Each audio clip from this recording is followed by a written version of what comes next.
Hi everybody, welcome to the Karoolkie Kelder. I can't believe we pulled it off with help of Andrew and so many other people.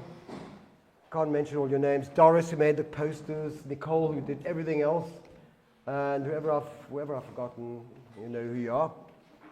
I just want to welcome Josie here tonight. Thank you for actually approaching me and saying you'd like to exhibit your stuff, because I was wondering after last year, what am I going to do to beat last year's? And when you came along, I had hope. And you were the first person to approach me, and we made this sort of arrangement to meet at this garage on the side of the road in Buffelsjacht and hand over the goods. And Josie came with a box full of slides and books, and I went, fantastic, what are we going to do with all this? And loads of little 8x10s, which are lovely. So yeah, they had started, and that gave me the encouragement to do this here again. So without any further ado, here we go. This is the life of Josie and her pictures and the backstory behind her book, Josie and Me. Josie, you and me. Josie, you and me. Sorry about correction. No, so the book is for sale, by the way, if anybody wants to buy it, and so are the pictures. So anybody want to buy a book or a signed copy? Okay, I'm going to stop chattering. You. Yep. Well, let's start. Thank you. So the reason why I called it You and Me is because I didn't get any signatures from the fabulous people that are in my book to say, may I use this image? Because I'm not quite sure how that stuff works. So I thought if I just acted ignorant and just did it, then maybe it would be okay. And so far I printed the book in 2004 or something, and nobody sued me yet, so maybe it's okay. So far, so I just thought You and Me was like kind of a sympathetic, like, yeah, buddy, woo, you and me. That's my same philosophy. Don't ask until somebody complains. No, and some of the girls that are in the book have seen the book and have not complained. So, well, I think in a way it's an ode to that time, the height of supermodel fame, and when everybody was worshipped as a superstar being a model, and that was the first time I think we ever had superstar models. Well, we didn't even know about it back then because we didn't have social media, so nothing was kind of amplified like it is today. But actually this gentleman here, who I actually married for a French passport, Pierre Oulès, who actually was a photographer, but I never worked with him. But I met him through a friend of mine called Louise Dupointe, who was my agent in Paris. She introduced me to him, and he introduced me to a camera, because I had never, maybe my father had a camera or something when I was a child, but I never picked up the fascination. And because I was a model and he was a photographer, he said to me, he gave me a little Bell & Howell, which is a half frame, 35 mil. And he said, just photograph, just take pictures of anything while you're working, the photographers, the models, and everything. So he was kind of my guru, whatever. And he just inspired, and he'd look at my contact sheets afterwards and say, oh, it's good, and oh, you worked with this one. I think he slept with half the models that I photographed. Oh, it's this one? Yeah, no, it's this one. Oh, yeah, well, Beyonce is this one. I was like, okay, whatever. But anyway, so he was my inspiration, and unfortunately Pierre died, which was, shit happens. But up until then, he was a good guy. So I have to ask this one question. I love my Leica. It goes everybody. It's everywhere. It's banged up. I see in many of the pictures you photographed of yourself, you had Leicas. You had Leica M2s. I did. Leica R. I had an R5 and I had a M3. M3, lovely. So Pierre, being French, obviously, it's the best. Yes, and he introduced me to the Leica. So, of course, a young 19-year-old, I had lots of money making modeling, and I went out and purchased a few Leicas. Lovely. And I don't have any of them anymore. Oh. They were stolen or whatever, something happened to them. Should we go to the next slide? The slides just go on and on. Anyway, Pierre and I lived in Carnegie Hall. In Studio 1205, we lived on the same floor as Bill Cunningham, who you may or may not know. You should look him up because he was quite an important photographer in those days. Bill used to photograph people on the street, and he worked for the New York Times, and he used to photograph the King of Spain and some famous actress who was aged, and you wouldn't know who they were, but he knew who everybody was. And he was this very smiley, kind of a gentle soul, and he lived in a tiny, tiny, tiny little apartment, which was literally the size of where this photograph is, just over here.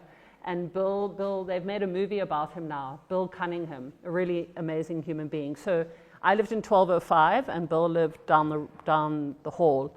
And this was just a photograph of our studio apartment, and name dropping, sorry, that mirror was actually belonged to Paul McCarthy's wife. What was Linda it? McCarthy. Linda, and she threw it out. And the great thing about New York is people just throw shit on the street or in the corridors, and then you just drag them into your apartment.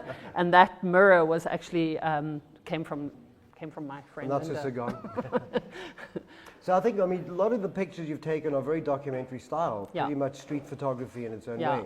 Do you think you're inspired by him? Was he somebody that you... From Bill? No, I just, I'm actually quite shy. So to take a picture for me, I actually did take some pictures when I lived in Paris. I took some pictures in the subway because there were a lot of North African gentlemen wearing the robes and everything, and I thought it was quite incongruous, like the robe and the subway. And I'd take a picture of these guys, and they'd like scream at me, and I was like so insecure, and I was like, oh my God, I'm just sorry. So I was actually very shy, and I didn't feel comfortable taking pictures of people on the street. But for me, I had a beautiful platform because I lived, I was saying earlier on, I wish I had been a war photographer, because it's something that I actually would have loved to. I mean, I know war is dark, but I've seen some amazing war photography photographs, and they inspire me a lot. And but the thing about war is it's a platform that's kind of given to you as a journalist, and you're able to shoot it. And me as a model, I was given a platform of the backstage with the other models like Naomi Campbell or whomever else is. You can just roll it. It's like there's lots of name dropping coming up. But it's like that. Well, that's Donna Karen, and those are all models that I worked with on a shoot with her. And yeah, I mean, it just, all these models just go on and on in the industry. But you captured a moment that if you hadn't photographed, probably wouldn't have been captured. So it's a time capsule of life which would have passed. And it's actually a blessing that you've managed to capture all these pictures to record that period of our, well, it was really purely entertainment for me, because a lot of the models, when you go to a fashion show, you're sitting in a room like this, and you're preparing for the fashion show, and you're having your makeup done, and you're having your hair done. And a lot of the girls are sitting over there doing their own hair and makeup, which was something I could never do. And the other girls are sitting over there smoking, which I kind of didn't do. So I would just be sitting there like Kippy going, okay, and then Pierre had said take pictures. So I just walked around photographing everybody and just, smile, or not, or whatever. And I mean, I like some of my pictures. This one I don't particularly like. That's Isaac Mizrahi, Kelly Klein, Narcissa. These people all became somebody sometime once, long time ago. Some married presidents. Maybe. So this is actually quite a fun picture, because that's Kelly Emberg, Kelly LeBruck, who was actually, Kelly LeBruck was married to somebody. Anyway, whoever. Who? Well, was she married to Steven Seagal? Shame. Okay, well, lucky her. So that guy over there who's got his finger up is Eric Bowman, who was a very respected German photographer, and he saw my Leica, and he is saying there to me, do not bring your camera out into the studio. That's what he's saying to me right there. He was very upset with me. A lot of the photographers were very upset that I had my camera. Even though you were a model, you weren't like a paparazzi. Yeah, like they thought I was going to like maybe photograph where their lights were or something, and like I was going to go and copy them or something. I don't know what they thought. I don't know. But Eric is literally, this is actually called the 3 bushels. And the only reason why is I've got a hell of a hairstyle. The lady who's doing my hair, has got a hell of a style. And then this lady's taking her dress off, and you can see her bushel. So it's called the 3 bushes. Stupid. But that's lovely. There's something behind your pictures. It's not just a photograph. There's the other creative elements in there which are timeless. Yeah. Which I do like. Because I'm a sort of a decisive moment photographer. I like capturing something that sort of records a moment that's more than just a moment. It's sort of got a meaning. No, I love the way you shoot. I've been watching you. And you're a great camera, obviously. Yeah, it's on the camera, you get the right camera. Yeah. Well, I need a new phone because I need better pictures. That's John Lurie. I don't know if you know John Lurie. Yes, Lounge Lizards. I hung out with Actor. him a couple of times. Very sexy man, as you can see. Yeah. He's now Jean-Michel Basquiat. Lovely. I love that shot. I actually became quite good friends with Jean-Michel. Loved him. I had a huge crush on him. Yeah, and I actually nearly bought some of his art. Unfortunately, I didn't. So that's just a snapshot. Bruce Weber was having a exhibition and a book signing, and I asked if I could be the doorman, or doorwoman in this case, and Bruce said yes. So I was at the door, but I'm a terrible doorman because I don't know how to say no to anybody. So I just let everybody in, and Bruce was totally pissed off because it's like wine and food, So and it's who's like who here? yeah, and then I let Jean-Michel in. I mean, who wouldn't? Yeah. And you know, so yeah, that's a picture of Jean just coming towards me, and it's an instant camera. I mean, it's not a great It's photograph. Classic shot. If anybody wants to ask questions, Sandra, yes, we love Sandra. She's divine. Sandra, actually I follow Sandra on Instagram now, and we chat every now and again. All these people were in my life. None of them are in my life now except through social media, and that's fine. That's fine, whatever. Yeah. So that's a great picture of Sandra. oh, there's your documentary, Decisive Yeah, I used to catch the train. I think I was the only model in New York that caught the train. I love the subway because I love the graffiti. You don't see that anymore. No. It's all clean and pristine now. And I just loved I love the train. It's quick. You don't have to stay in traffic, and yeah. Makes you feel more human, you know? Yeah, it's not a lot. I mean, you wouldn't see Cindy Crawford in the subway. No. Not judging though, you know. That was they have parades every year in New York, and this was the Puerto Rican parade, and these were the winners and the runners-ups. And I just The documentary. yeah, I love documentary. I love street. Then I didn't mind taking pictures. It was just when people shouted at me that I felt quite. This one, the Puerto. Oh, sorry, this one. It was probably 1985. Yeah. I moved overseas in 1980, end of 82, and I went to Paris, and then I went to New York, and then I stayed there until 95, and then I came back to South Africa. So you did about a 10-year career as a model. Yeah, 13 year. 13. Yeah.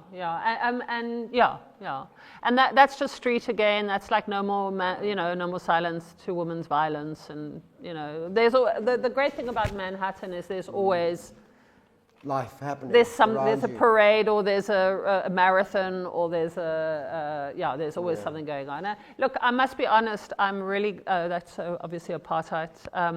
That must have been 83, 84, could have been. I don't know when apartheid was abolished. Did you ever have problems being South African, or you became No, French? it was really, No, I only became French because Pierre and I were meant to drive through Africa. We were going to drive from north to south, and we bought this car, and we were going to, we decked it out, and we were going to drive through the Sahara and come down to Cape Town. And I wasn't allowed in any of the countries with a South African passport. So we decided to marry so I could get his passport, which I did get, but we didn't do the trip because Pierre died. Oh. This was a funny picture. So that guy, I can't remember his name, was a famous quarterback or something, and I had a boyfriend who took me onto the field, and I took this one picture and we were thrown off. Oh. Get out! You're not allowed to be paparazzi here. Yeah, but it was a cute picture. I mean, something Dickerson or something. I can't remember his name. It was very cool.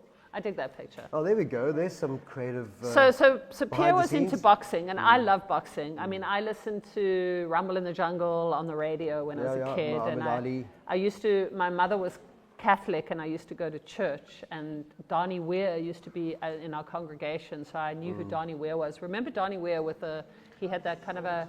Yeah, yes. Exactly. Yeah. So I love boxing. I've always loved boxing, and Pierre was very into boxing, and. That's actually Davey Moore.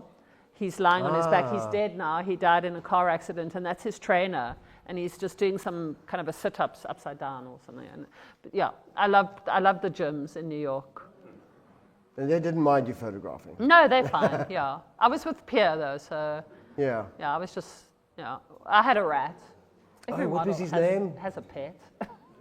What was his name again? His name was Ghana. Ghana. Ghana as in gonorrhea, or gonna get you, or Ghana as in skirt. Yeah. And then I'm topless, obviously.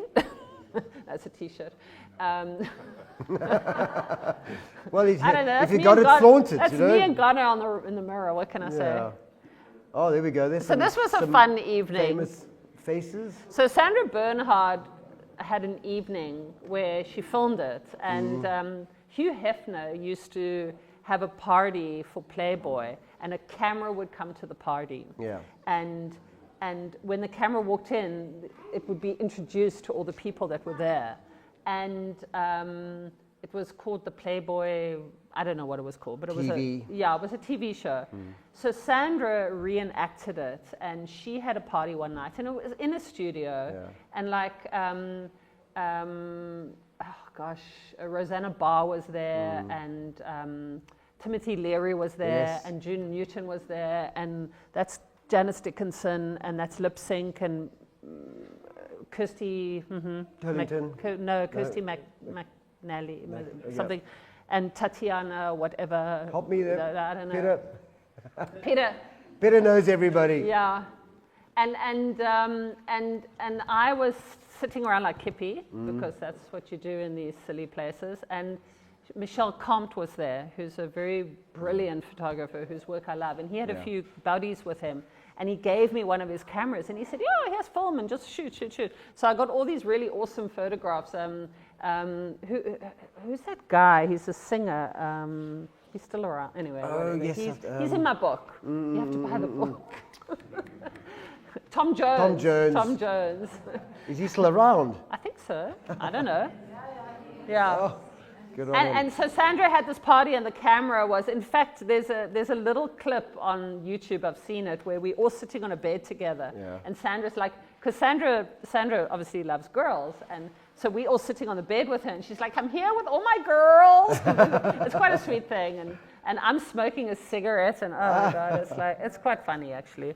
But anyway, so that's Patrick de Marchelier. Oh, wow. And that's Pierre Olès, who's my dead husband. And that's in our apartment in Studio 1205, and just Patrick's, the French, they were called the French Mafia, because it was Patrick de Marchelier, André Carrara, Gilles Ben-Simon, and Pierre Olès, and they were like the French Mafia. Lucky thing, you. Well, I don't know. Oh, there's... That's Bill Cunningham. Bill Cunningham. That's Bill Doing Cunningham. his street photography as he was. Oh, he was lovely. A lovely old man.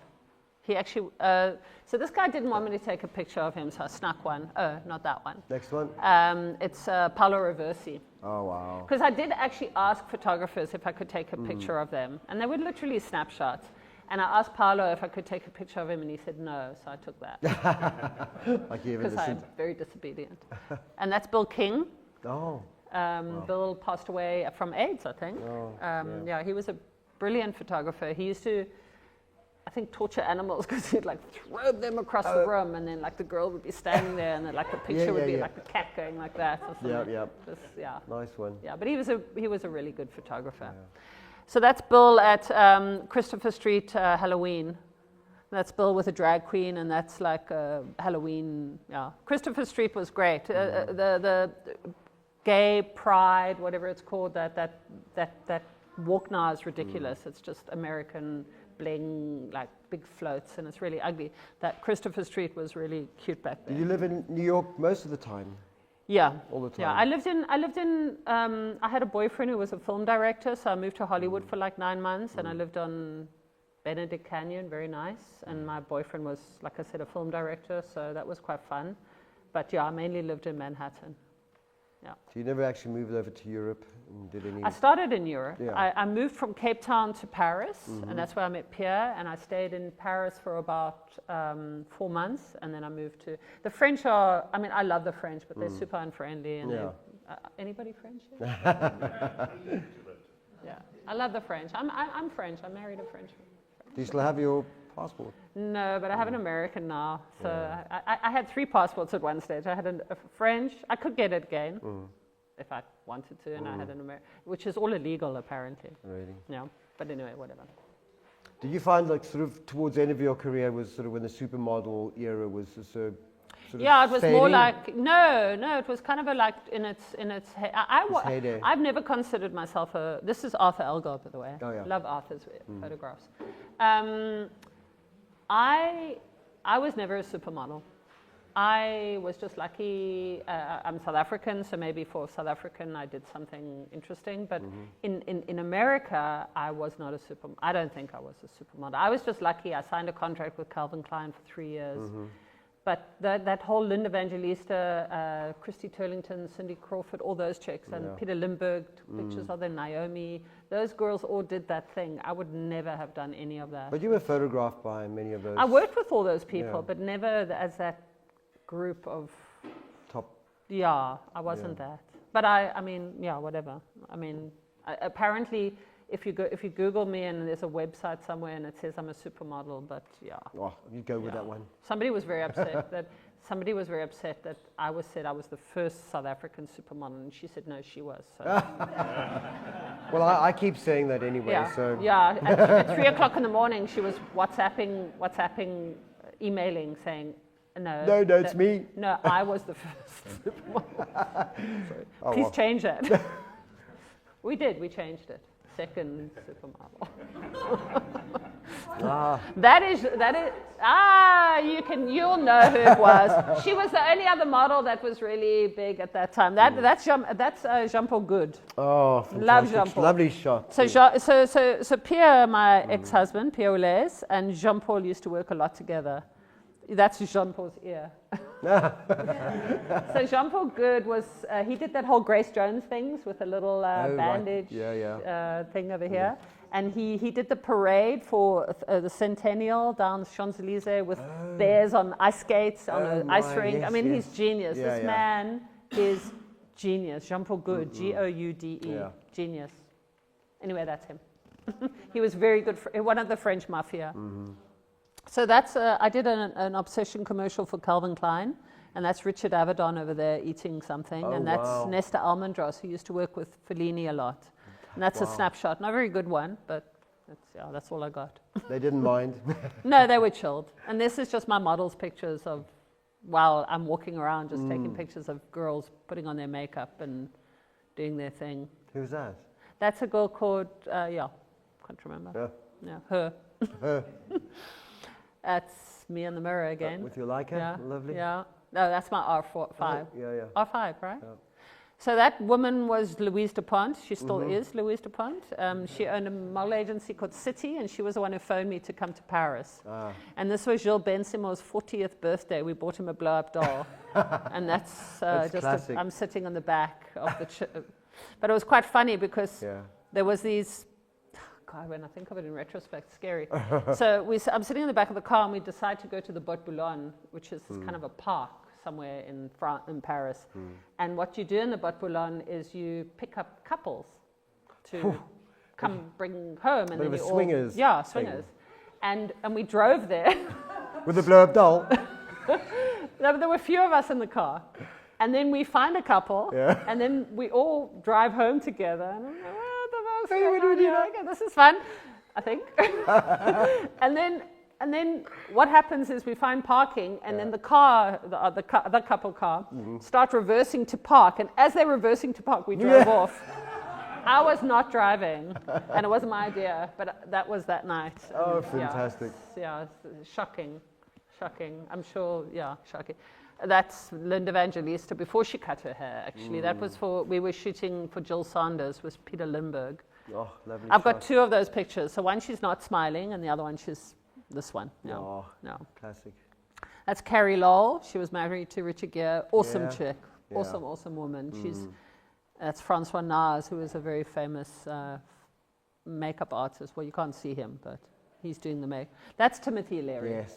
That's Timothy, Beautiful. And that's June Newton, who was married to Helmut. Yep. Oh. Helmut was dead already, and that I called her the wedding singer not wedding singer, the singer, because she was part of the that evening with Sandra Bernhard. Oh, was that at the same I'm party? sure she's famous and fabulous, but I didn't know her name. Oh, what a lovely shot.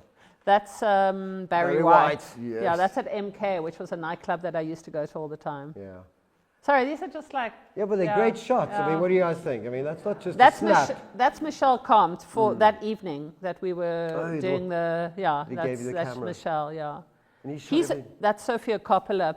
So she was also at the party. So Michelle's also on Instagram, and he's very interesting. I mean, he's Swiss or something, and he's and he's very talented. He's got great style, great... Still shooting. Yeah, yeah. And she was obviously very young back then. This was before she was a film director. A friend of mine, actually, my money manager, she's her money manager, and she gave Sophia this book. Yeah. And Sophia was like, "Oh my God, what am I wearing?" But she didn't sue me either, so it's all okay. I haven't been sued by Sofia Coppola. No, I think they're all just very. That's the evening. So that's Sandra, and that's Tom Sandra. Jones. Yeah, yeah, and then Sandra's like you, like. You know, yeah, no, exactly. Yeah. And that's Janice Dickinson, and yeah, those are just these pictures. I think they're a little bit more focused in my book. Yeah, no, I think. I don't know. Probably. Hopefully. Yeah. Okay, those two you may know or may not know. That's Linda and Naomi. Campbell.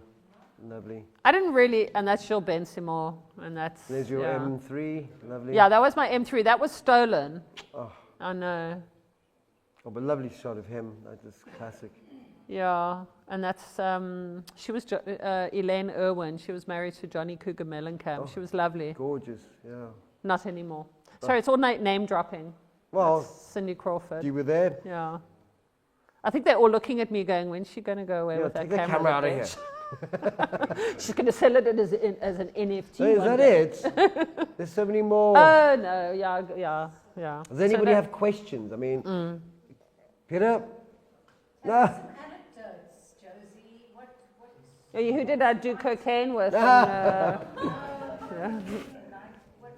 Who did I sleep with? Yeah, they loved my accent. So it was like, oh, so neat, you have such a cool accent. So I was always loved in the industry. I was quite bolshy because I'm very shy. So Americans are incredibly friendly and very open. Oh, hey, nice to meet you. Yeah.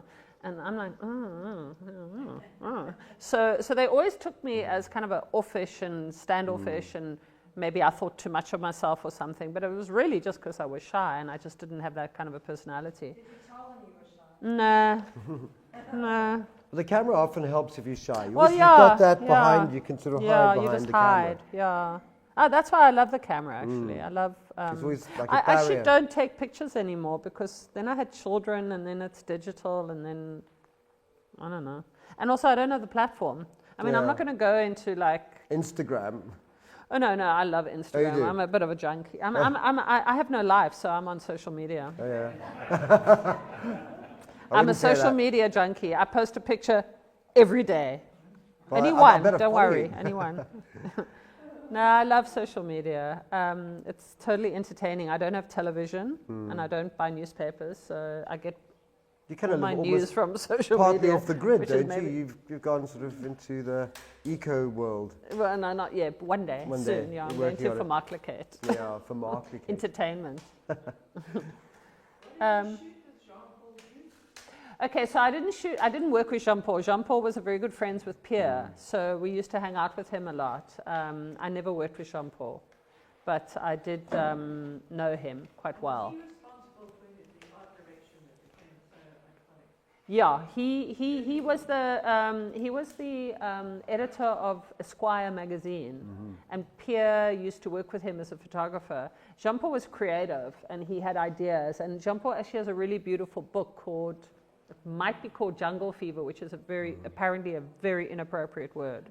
I used to say it a lot, but my daughter has lambasted me for using that, so I'm not allowed to say it anymore. But the book is actually called Jungle Fever, and Grace is on the cover in a cage, like a leopard or something.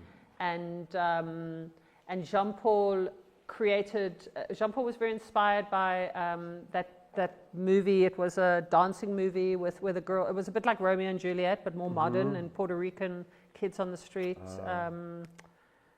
It's such a famous movie. Huh? Yes, West Side Story. Sorry, yeah, that one. So Jean-Paul was a dancer, and he So all his pictures were kind of quite Puerto Rican, the plastic on the sofas, and he actually has a great book. And Pierre used to photograph it, and they became really, really good friends. I think they were friends before I met Pierre. So I came at the end of Pierre's life, so I don't really know too much about Pierre's. So how much older was he than you? 18 years older than me. Yeah. So how did he die? He had an aneurysm. He went running in the Botpelon. I think he was running there. And he had a aneurysm. But the nice thing about his aneurysm, if that's a nice thing at all, is he died. It was in his brain, not in his heart. So when it's you quick. it's super. You're dead. Yeah. You died right away. Whereas the heart, Where'd you can actually live. I think. Yeah. So and a shame. You know what? He was 39. Wow. Which is crazy. That's so young. I mean, I thought he was so old. But he was my mentor and my guru. Well, mentor, no, he was amazing. But he was quite hard on me, though. I mean, I was quite gentle and sweet and innocent, and he was like, "Oh, you're such a girl. Oh, you're a stupid mother." He's toughening you up, maybe for this totally crazy world. Me up. He totally toughened me up. So do you keep in touch with any of the models? I mean, do you know what they're doing? I mean, what is the life of a model or a supermodel now? Well, the girls I must say the model who I love the most is and I've always from a beauty point of view, but also as a person is Christy Turlington. Christy's a very, very special human being, besides being absolutely gorgeous. And she has a NGO called Every Mother Counts, which is giving women safe births in impoverished environments. And she runs. She actually is a runner, and she runs to raise funds for Every Mother Counts. And so I follow these girls. I follow Elle McPherson and Cindy Crawford, and every now and again we comment on each other's pictures, or we inbox each other something or whatever. But I don't really have. I mean, I was never friends with them in the real world, so I wasn't. I mean, social media is just like a little thumbs up or something. Yeah. Well, they know who you are, so. Yeah, but and every now and again I have a lot of friends in Cape Town that want to get involved in Every Mother Counts. So I often email Christy saying, "Sorry, it's me again," and then she just passes me on to somebody else. And but I don't have we're not friends, but we send each other. Like when Christy writes back to me, she'll say, "Oh, so and so, one of her children is in the school, and the other one's just finishing that, and blah blah blah." But how old is your daughter? Who? My daughter. Yeah. So I have a 25-year-old, a 21-year-old, and a 19-year-old. Okay. Yeah. Anyway, daughter in the middle, the 21-year-old. Yeah. And the male models, they weren't supermodels then? No, not really. Hey, no. They work. I mean, the thing about men is they age well, and all those male models I know are still modeling. Yeah, really? And they're still making lots of money. They're doing Ralph Lauren, and they're doing Calvin Klein, and they're all distinguished and grey and ooh, Actually, a lot of the models I know that are also still modeling. Cindy's still modeling. Elle's still modeling. They're all skinny and beautiful. So yeah. Josie, what year did you stop modeling, and how was it to transition from modeling to not modeling, and what did that? So what happened was Pierre and I were meant to drive through Africa, and that never happened. So then I had got a new boyfriend, and we were going to travel around the world. So we were going on a motorbike, and I sold everything in New York, and I got on the back of the bike, and I didn't want to go through America and South America because he had just done that with his ex-girlfriend. So I was like, I don't want to just follow in your footsteps. Yeah. So we started in New Zealand, and we shipped the bike to New Zealand, and we drove through, and we did all that. We did about 30,000 miles on the bike, and after that, I realized that I didn't like him anymore. And Too much time together. Yeah. So I said, listen, I'm just quickly going to pop back to South Africa. And have an R&R, and you just keep going because I have a nice life. And when I came back to South Africa, I met a crush from my childhood, and I got pregnant. And I thought I was in love, but I was confused. But it was fine. I had the child. He's my 25-year-old now. So basically, I stopped modeling in 95 because we were traveled in 94, and then by the time I got back here, it was 95, and I got pregnant. I had the child in 96, and then I just stayed parenting, and then I had 2 more children from another person. Actually, he was a husband, yeah. And then, yeah. So it was quite easy. I mean, I was... What did your life look like for you? I mean, the work that you... It was quite, you know, I had such a great career, and I'd made so much money, and I was like, had lived New York, and I'd lived LA, and I'd done Hollywood, and I'd done Fabulous, all those things. And coming back here was just like, it was a breather. It was just like, oh, you know, no, like I always felt so happy in South Africa. That's why I moved back here. I just felt, living in America, there's this, oh, you got such a neat accent. Oh, you're so, you know, oh, wow. Oh, do you have lions? You know, walking in your backyard. It's just like, so, yeah, I mean, my brother lives in America, so I shouldn't be rude. And I have an American passport, so I shouldn't be rude about my people. But I would just love South Africa, and I love being here, and I love the children growing up here. They were naked on the beach, running around. You could never do that in America. There's so many like things in this country that we have that we don't even think about. I mean, I know life is very hard for a lot of people, but I was privileged enough to have a very nice life here. So the transition was fine. The only thing that I'm sorry about is I published this book, and then people thought I was a photographer, which was fine. You did well. But then nobody hired me because they all thought I was so expensive. Because I didn't have a price. I mean, I was just like, I'll work, I'll do a job, I'll do that. And nobody hired me, so I never bloody worked. And I was like, yeah, I'm a photographer, guys. Yeah. So, I mean, you'll know Peter, I've had lights about 7 times with Peter because I did get a job. But I never get paid for jobs. That's my problem. I don't know how to charge because I'm not worth anything. So it's like, no, I'm not really a photographer, so I'll just take the picture. So yeah, that's been tricky for me. And now I'm too old, so yeah, whatever. So now I'm just going to make coffee. But what do you like doing in your spare time? What is your... Social media, yeah. And Jonah. Yes. I'm still raising my children-ish. I mean, my 19-year-old just finished school.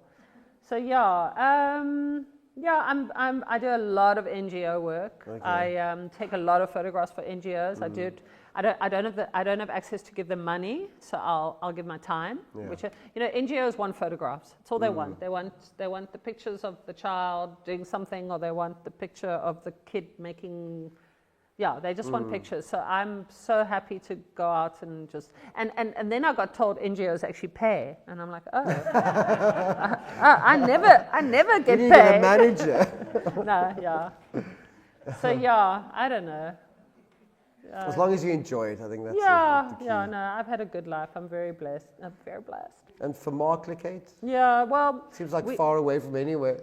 We've been going there since 1975. My dad had a partner actually, and he was going to Mark Lecate. So we drove down. In fact, the night we drove down, we did an all-nighter. My dad and I were the only 2 awake in the car. And I always remember... in fact, we must find out what year that was. It was like, this is an announcement to tell you that Elvis Presley is dead. Elvis Presley is dead. Has left the building. Yeah. And that was the night that we were driving to Cape Town for Mark Lecate. And I think it was 75, 76. Oh, well, there you go, you see. I'm lying. 77. And the other photographer's Guy Tillen lives in Guy lives in Mark Lecate. There's a lot of creatives in Mark Lecate. It's getting a bit like Barrydale, you know. No, creatives hang out here. we need some Barrydale juice in Mark Lecate. We don't have any shops we'll come or over anything. and we'll liven it up a bit. Yeah, I have a coffee machine. If you can just set it up for me, I'll make you coffee. We'll bring a backdrop and a camera or 2. But yeah, that's my story. Lovely. Thank you so much. Thank you. Thank you.